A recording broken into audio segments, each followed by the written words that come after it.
여러분, 살아오며 누구나 말하지 못한 상처 하나쯤은 품고 살죠.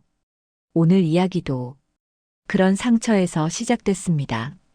끝까지 함께 해주신다면 저에게 큰 힘이 됩니다. 구독과 좋아요는 제가 다음 이야기를 이어갈 수 있는 용기입니다. 안녕하세요. 저는 이순옥입니다. 62해를 살아오면서 제 손으로 아이들을 키우고 제 두 발로 집안을 지켜왔습니다. 그래도 마음 한구석에는 늘 노후 걱정이 남아 있었어요. 나이가 들수록 괜찮다는 말이 더 허전하게 들립니다. 버텨온 세월만큼 남은 날들이 가볍지가 않아서겠지요. 퇴직을 얼마 남기지 않았다는 말을 들었을 때 주변 사람들은 고생 많았다며 축하해줬습니다. 이제 쉬면서 살면 된다고 말했지요. 그런데 저는 이상하게도 겁이 났습니다. 이제부터는 누가 월급을 주는 것도 아니고 실수해도 다시 일어나기가 쉽지 않겠구나 하는 생각이 자꾸 들었습니다. 이 정도 돈으로 버틸 수 있을까 하는 불안한 목소리가 마음속에서 계속 올라왔습니다.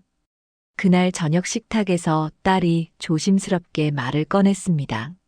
엄마 요즘 힘들죠? 퇴직하면 더 편해져야 하는데 표정이 자꾸 어두워 보여요. 저는 괜찮다고 말했습니다. 운이 좋았다고 여기까지 온 것만도 감사하다고 웃어 보였어요. 하지만 딸 눈빛은 이미 알고 있는 사람처럼 깊게 젖어 있었습니다. 그 눈을 보니 오히려 더 미안해졌습니다.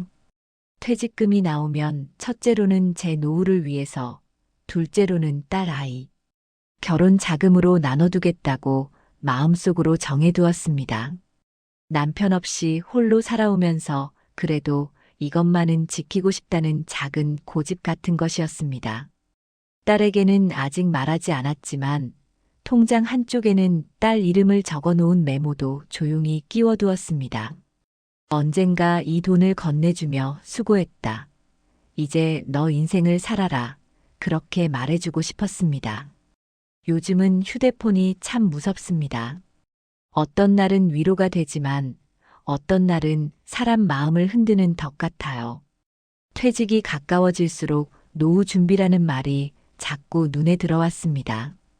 연금이 부족하면 어쩌나, 물가가 더 오르면 어쩌나, 남들처럼 나도 뭔가를 해야 하나, 그런 생각들이 머릿속을 떠나지 않았습니다. 괜찮다고 다독이면서도 손은 자꾸 화면을 넘기고 있었어요. 하루는 저녁 설거지를 마치고 식탁에 앉아 휴대폰을 보고 있었습니다.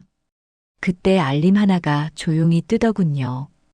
은퇴자 전용 수익 보장 리딩방. 노후 걱정 끝내드립니다. 순간 손가락이 멈췄습니다.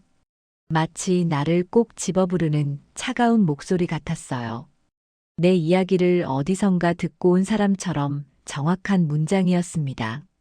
저는 잠시 화면을 내려놓고 거실불을 끄고 창밖을 바라봤습니다. 반대편 아파트 창들 사이로 주황빛 불이 여기저기 켜져 있었어요. 저 불빛들 속에도 나 같은 사람이 앉아 있겠지요. 퇴직을 앞두고 노후와 아이들 걱정을 동시에 안고 있는 보통의 엄마들 말입니다. 혼자라고 생각했는데 사실은 다들 마음속에서 같은 계산을 하고 있을지도 모르겠다고 생각했습니다. 마음속에서 두 개의 목소리가 싸웠습니다. 괜한 일에 손대지 말고 그냥 지금 있는 돈으로 소박하게 살자는 목소리. 한 번뿐인 노후인데 이 정도는 도전해봐도 되지 않겠냐는 목소리. 둘 다 제 목소리였지만 어느 쪽이 옳은지 알 수 없었습니다. 조심하라는 젊은 날의 경험과 한 번쯤은 잘 돼봐도 좋겠다는 늦은 욕심이 서로 부딪히고 있었어요. 그날 밤 침대에 누워서도 알림창에 떠있던 문장이 떠나지 않았습니다. 은퇴자 전용, 수익 보장, 노후 걱정 끝. 이 세 가지 말이 처음에는 자장가처럼 반복되다가 어느 순간 악몽처럼 변해 제 귀를 파고드는 느낌이었습니다. 눈을 감아도 그 문장들이 어둠 속에서 희미하게 빛나고 있었어요. 라디오 드라마라면 아마 해설자는 이렇게 말하겠지요. 걱정이 깊어질수록 사람은 안전한 길보다 빨리 끝낼 수 있는 지름길을 찾게 됩니다. 그리고 그 지름길이 가장 위험한 길이라는 사실을 알게 되는 순간에는 이미 너무 멀리 와 있곤 합니다. 그때 저는 아직 몰랐습니다. 그 작은 알림창 하나가 내 인생에서 가장 소중한 6천만 원과 잠이라는 평범한 안식까지 모두 끌고 가버릴 줄은요. 이 이야기는 그날 이후 제가 어떻게 잠을 잃고 또 어떻게 다시 눈을 뜨게 되었는지에 대한 긴 고백이 될 것입니다. 그날 새벽 눈을 뜨자마자 휴대폰을 집어들었습니다. 전날 저녁에 보았던 그 알림창이 아직도 화면 위에 조용히 깜빡이고 있었어요. 저는 스스로 놀랐습니다. 평소 같으면 이런 광고는 바로 지우고 말았을 텐데, 그날따라 손가락이 쉽게 떨어지지 않았습니다. 마음속 깊은 곳에서 묘하게 끌어당기는 힘이 있었지요. 방에 불을 켜지도 않은 채 저는 그 링크를 눌러 들어갔습니다. 조용한 새벽 화면 속에서 멘토라는 사람의 말이 이어졌습니다. 선생님 같은 분은 안전하게 수익 보장해 드립니다. 은퇴하시기 전에 노후를 단단하게 만들어 드립니다. 그 말투에는 이상한 온기가 있었습니다. 낯선 사람인데도 오래 알던 사람처럼 다정하게 말을 건넸습니다. 저는 잠시 멈칫했습니다. 정말 이런 곳이 있을까? 이런 말을 믿는 사람이 있긴 할까? 그런데 놀랍게도 채팅방 안은 활기찼습니다.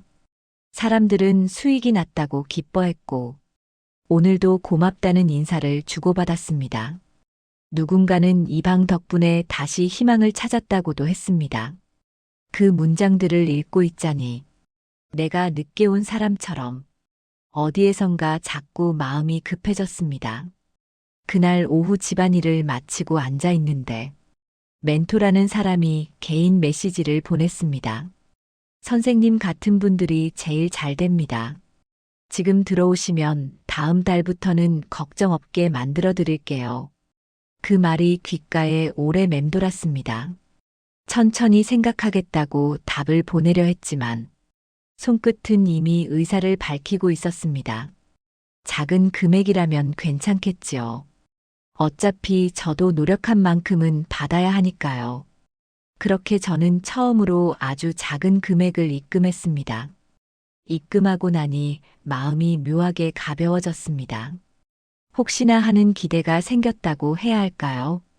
지금까지 참아왔던 불안이 조금은 고개를 숙이는 듯한 기분이었습니다. 다음 날 아침 눈을 뜨자마자 휴대폰을 확인했는데 수익이 났다는 메시지가 도착해 있었습니다. 작은 금액이었지만 그 숫자가 마치 미래를 약속해 주는 것처럼 보였습니다. 제가 그 장면에서 얼마나 안도했는지 말로 다 옮기긴 어렵습니다. 저는 속삭이듯 혼잣말을 했습니다. 이제 좀 괜찮아지나. 이제는 내가 조금 더 편해져도 되나. 그 순간의 기대는 너무도 따뜻해서 오히려 위험할 만큼 달콤했습니다. 라디오 드라마의 해설자라면 이렇게 말했을 겁니다. 사람의 마음은 희망보다 두려움에 먼저 흔들리고 두려움보다 더 쉽게 끌려가는 것이 바로 안도감이라고요. 그 작은 안도감이 나를 어디로 끌고 가는지 아직 모른 채 저는 조금씩 그리고 너무 깊이 그 방 안으로 들어가고 있었습니다. 그 다음부터는 아주 자연스러운 속도로 일이 굴러갔습니다. 하루에 한 번씩 멘토는 제게 연락을 보냈습니다. 오늘도 잘 주무셨나요? 시장 흐름이 좋습니다. 선생님 계좌도 조금 더 안정적으로 만들어 드리겠습니다. 그 말투는 여전히 다정했고 오래전부터 나를 알고 있던 사람처럼 제 일상의 빈틈을 정확하게 짚어냈습니다. 저는 그 말투에 은근히 기대기 시작했습니다. 누군가 내 상황을 살펴준다는 느낌, 그게 얼마나 사람 마음을 무너뜨리는지 그때는 미처 몰랐습니다. 방 안에서는 자꾸 사람들이 기쁜 소식을 올렸습니다. 오늘도 수익 확인했습니다. 멘토님 덕분에 전세금 마련했어요. 이 방 아니면 저 같은 사람은 기회 없었을 겁니다. 그 말 한 줄 한 줄이 이상하게 제 마음을 흔들었습니다. 나만 망설이고 있는 걸까? 나도 저 사람들처럼 될 수 있을까? 퇴직 후엔 이렇게 안정적인 길을 찾아야 하는 것 아닐까? 혼자만 뒤처지고 있는 느낌이 조용하지만 강하게 몰려왔습니다. 어느 날 저녁 멘토가 말했습니다. 선생님, 지금 시장이 특별합니다. 이 기회는 오래가지 않습니다. 조금만 더 들어가면 지금보다 몇 배는 안전해질 겁니다. 그 말이 끝나기도 전에 제 심장은 빠르게 뛰기 시작했습니다. 사람이 두려움과 희망 사이에서 흔들릴 때 가장 먼저 무너지는 건 이성보다 미래에 대한 그림이라는 사실을 지금의 저는 잘 알고 있습니다. 하지만 그때의 저는 몰랐습니다. 저 말이 나를 어디까지 끌고 가는지. 그날 밤 저는 작은 메모장을 열었습니다. 딸 결혼자금이라고 적힌 얇은 종이 한 장이 조용히 접혀 있었습니다. 몇 년 동안 한 푼, 두 푼 모아온 소중한 돈, 누구에게도 빌리지 않고 혼자 지켜온 가장 깨끗한 마음 같은 돈이었습니다. 그런데 저는 그 돈을 보면서 처음으로 이런 생각을 했습니다. 지금 조금만 더 굴리면 딸에게 더 좋은 시작을 줄 수 있지 않을까? 내가 이 정도는 해내야 엄마로서 마지막 책임을 다하는 것 아닐까? 그 생각이 참 위험했습니다. 하지만 위험하다는 걸 아는 순간에는 이미 마음의 방향이 정해져 있었습니다. 저는 조심스레 메모장을 닫고 휴대폰으로 다시 방을 열었습니다. 화면 속 멘토는 마치 기다렸다는 듯 말했습니다. 선생님 같은 분들은 결단이 빠를 때 반드시 좋은 결과가 옵니다. 그 말이 제 마음속 마지막 남은 조심스러움을 조용히 꺼뜨렸습니다. 라디오 드라마의 해설자가 있었다면 아마 이렇게 말했을 겁니다. 사람은 누군가에게 인정받고 싶은 마음이 가장 약해지는 순간에 가장 큰 결정을 내리곤 합니다. 그리고 그 결정이 맞는지 틀린지는 항상 시간이 지나서야 알게 되지요. 그날의 저는 그 시간을 건너서 볼 수 있는 힘이 없었습니다. 그래서 저는 다음 날 무엇을 하게 되는지 모른 채 조용히 눈을 감았습니다. 다음 날 아침 눈을 뜨자마자 심장이 먼저 깨어있는 느낌이 들었습니다. 불안과 기대가 섞여 묘하게 뜨겁고 차가운 감정이 가슴 속에서 동시에 흔들렸어요. 창밖에서는 새소리가 들렸지만 그 소리가 유난히 멀리서 오는 듯 했습니다. 현실보다 휴대폰 화면이 더 가까운 하루가 시작되고 있었지요. 저는 조심스럽게 휴대폰을 켰습니다. 새벽부터 멘토가 메시지를 남겨두었더군요. 선생님, 오늘이 마지막 기회입니다. 지금만 들어가면 노후가 완전히 달라집니다. 그 말투는 전날보다 훨씬 강했습니다. 마치 나를 놓치지 않겠다는 사람처럼 단정하고 빠르게 밀고 들어오는 문장이었어요. 저는 그 문장들 사이에서 오래 머물렀습니다.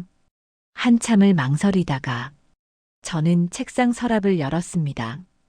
딸 아이 결혼자금이라 적힌 하얀 봉투가 고요하게 누워 있었습니다. 손가락이 그 봉투 위에 닿는 순간 이건 건드리면 안 된다는 목소리가 잠깐 아주 잠깐 귓가에 스쳤습니다.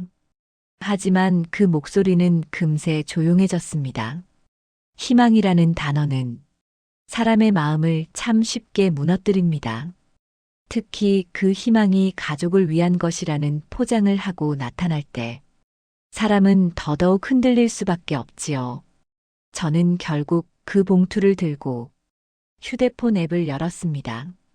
손끝이 떨려 화면을 2번이나 눌렀습니다.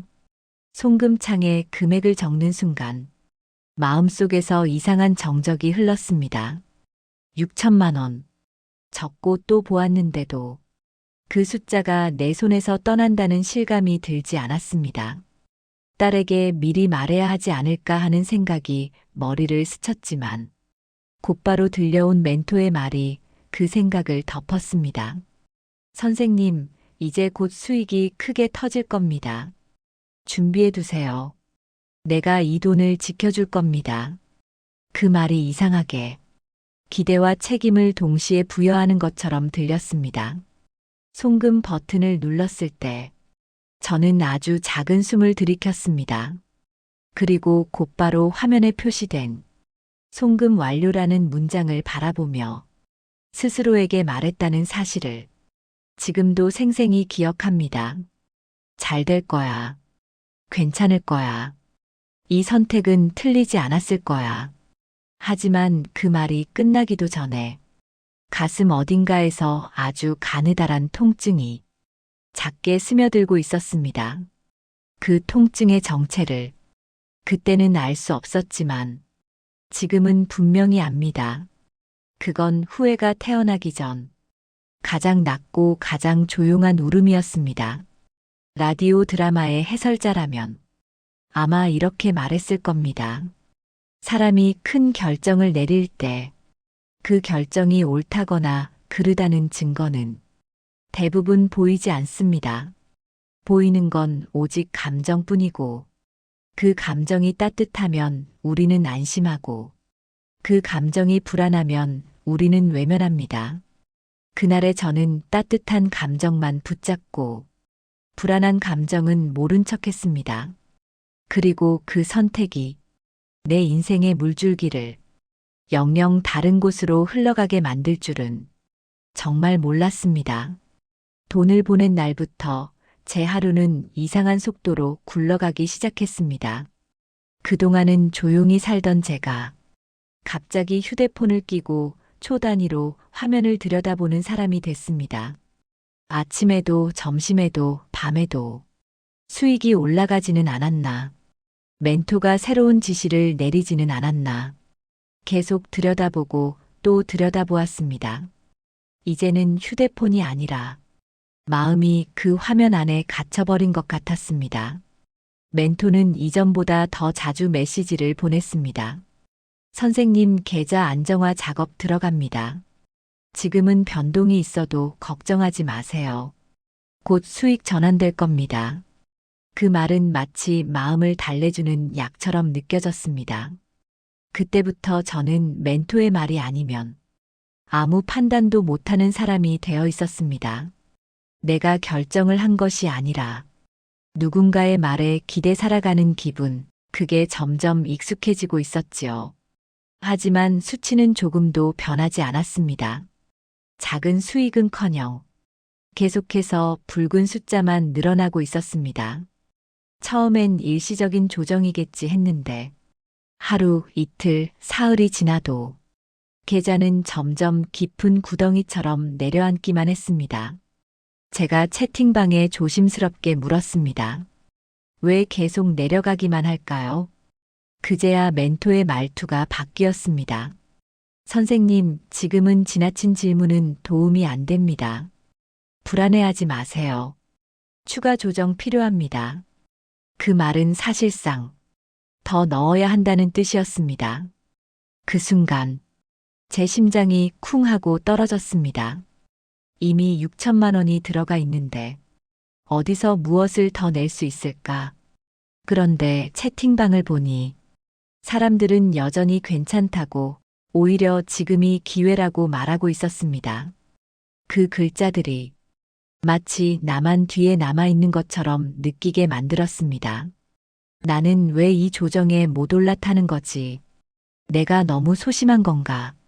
그렇게 스스로를 비난하는 마음이 조용히 커지고 있었습니다.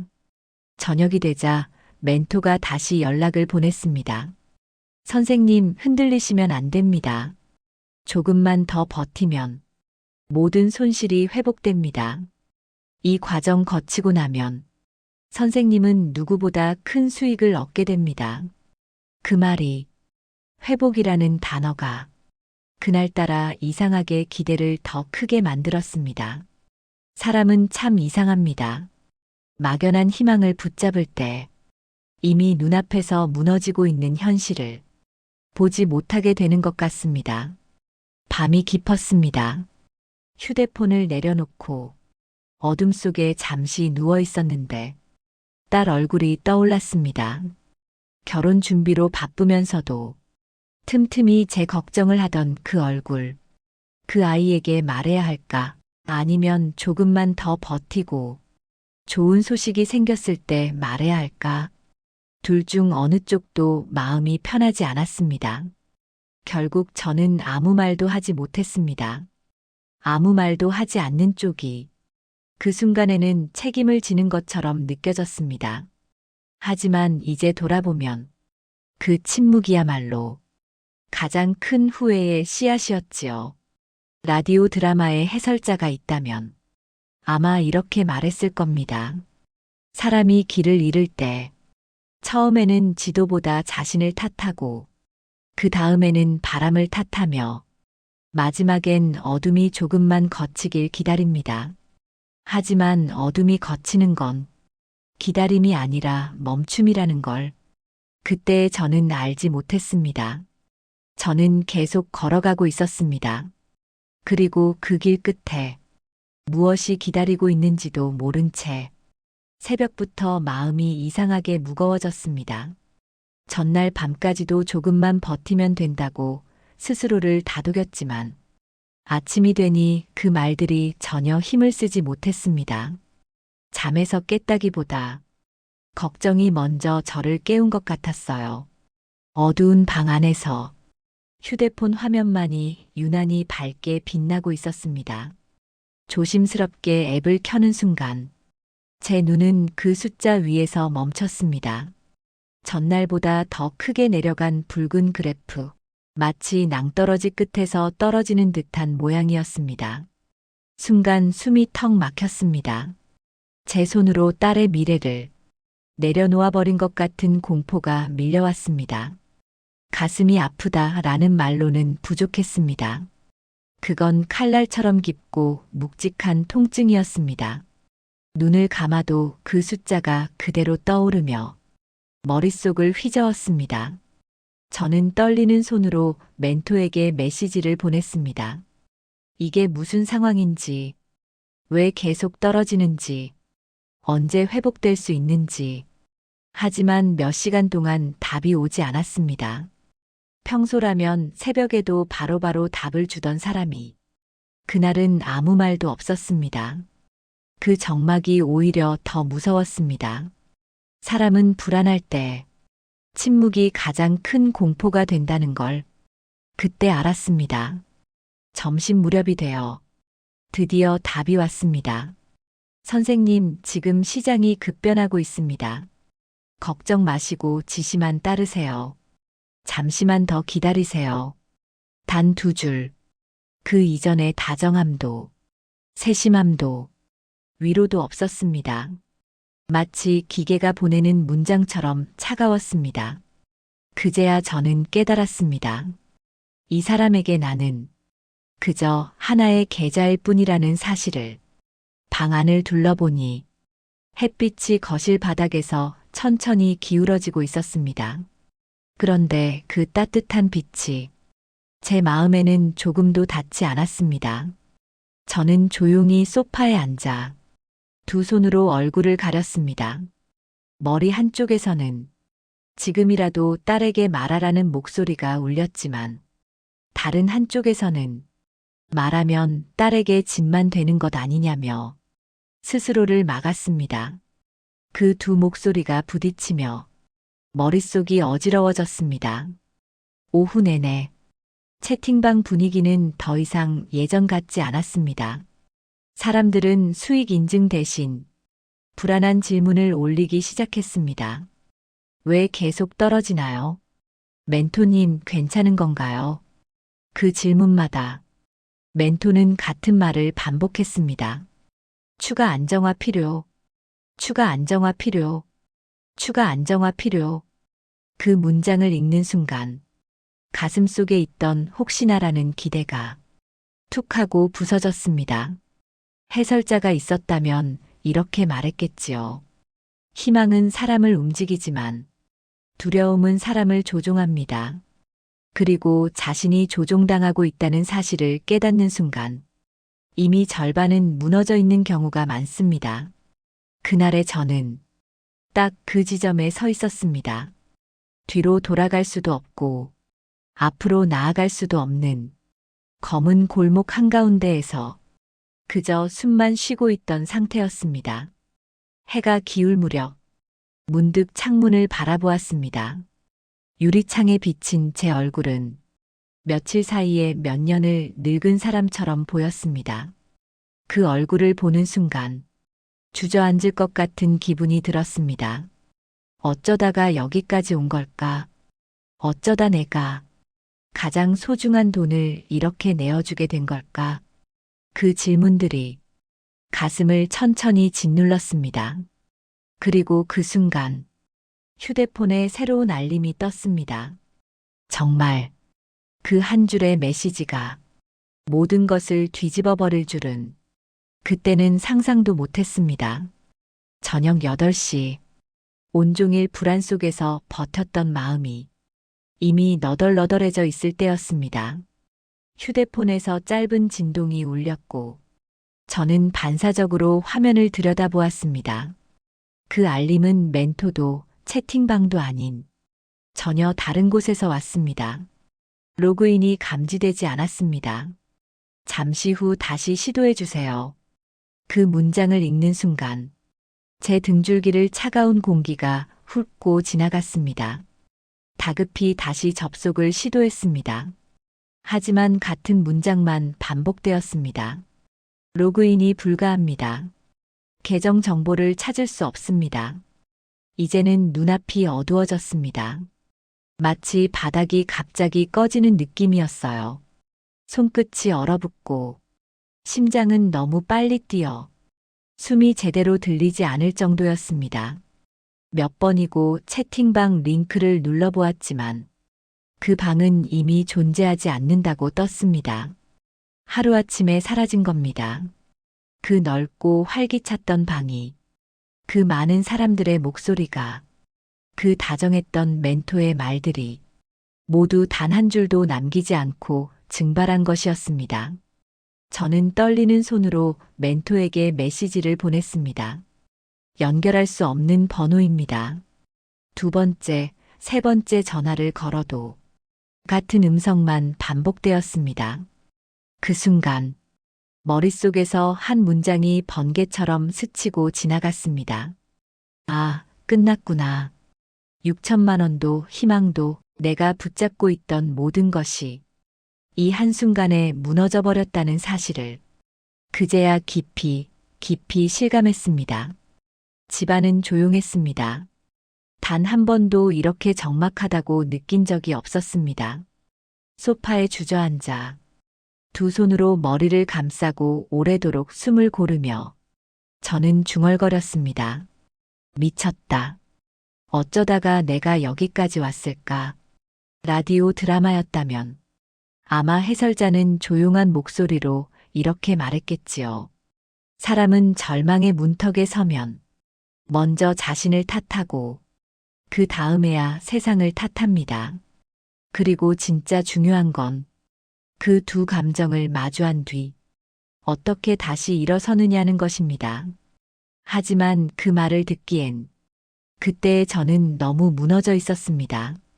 숨이 턱 막혀 목이 저리도록 울고 싶었지만 이상하게 눈물조차 나오지 않았습니다.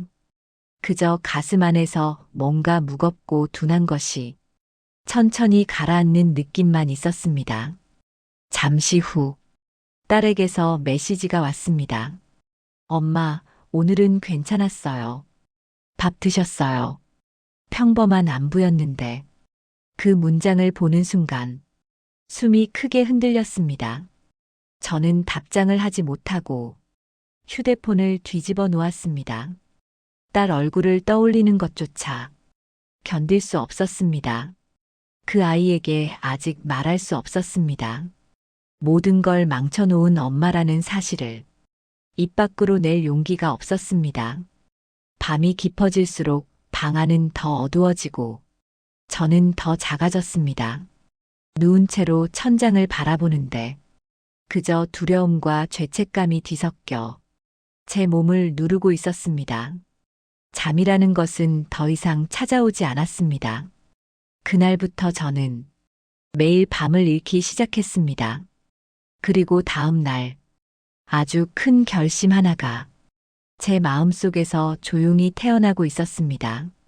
다음 날 아침 밤새 한숨도 잠들지 못한 눈으로 창문을 열었습니다. 차가운 공기가 얼굴로 스며들었지만 오히려 그 차가움이 내가 아직 살아있다는 느낌을 조금이나마 되찾게 해주었습니다.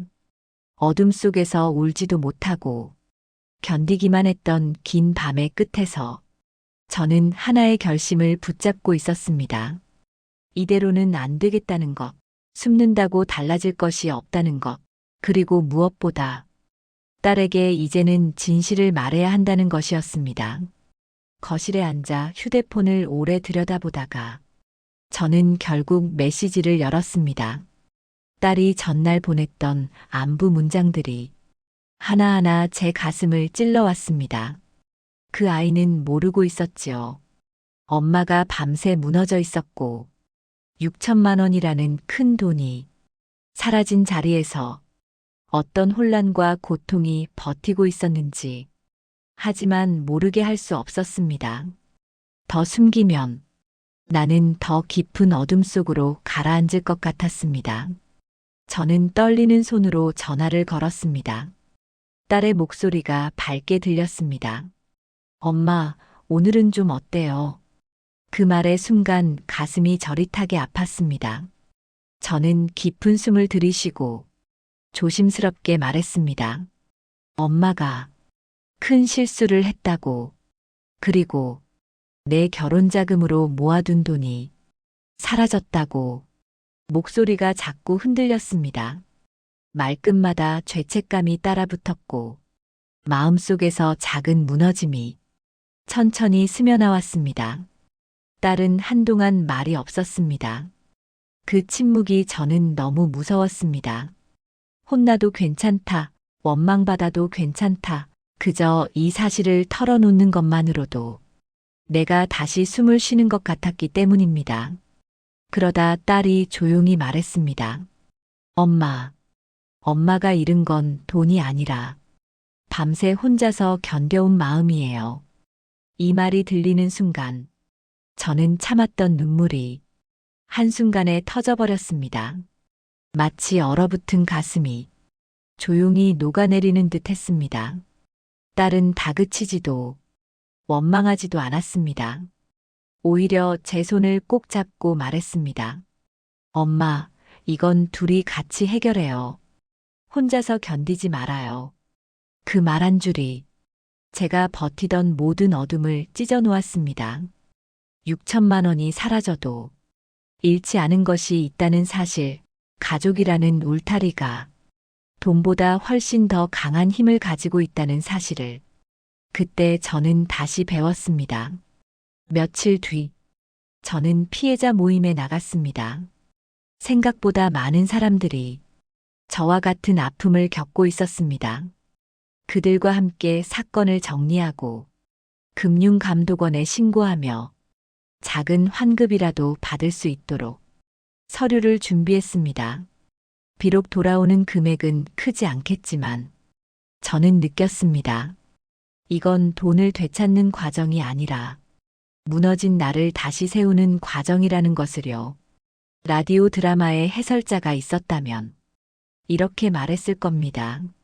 사람은 완전히 무너진 뒤에야 비로소 다시 일어나는 법을 배웁니다. 그리고 다시 일어선 사람의 걸음은 그전보다 훨씬 단단하고 조용합니다. 저 역시 그렇게 다시 걷기 시작했습니다. 딸의 결혼식 날, 저는 조용히 아이 손을 잡으며 말했습니다. 미안했다. 그리고 고맙다고. 딸은 웃으며 대답했습니다. 엄마가 옆에 있는 것만으로 충분해요. 그 말을 들으며 저는 오래된 어둠에서 마침내 완전히 벗어난 것 같았습니다. 이 이야기는 돈을 잃은 한 사람의 기록이 아니라 무너진 마음을 어떻게 다시 세웠는지에 대한 제가 직접 겪은 긴 여정입니다. 그리고 저는 오늘도 이렇게 생각합니다. 돈은 다시 모을 수 있지만 가족의 진심은 한번 지켜내면 평생을 비춰준다고요.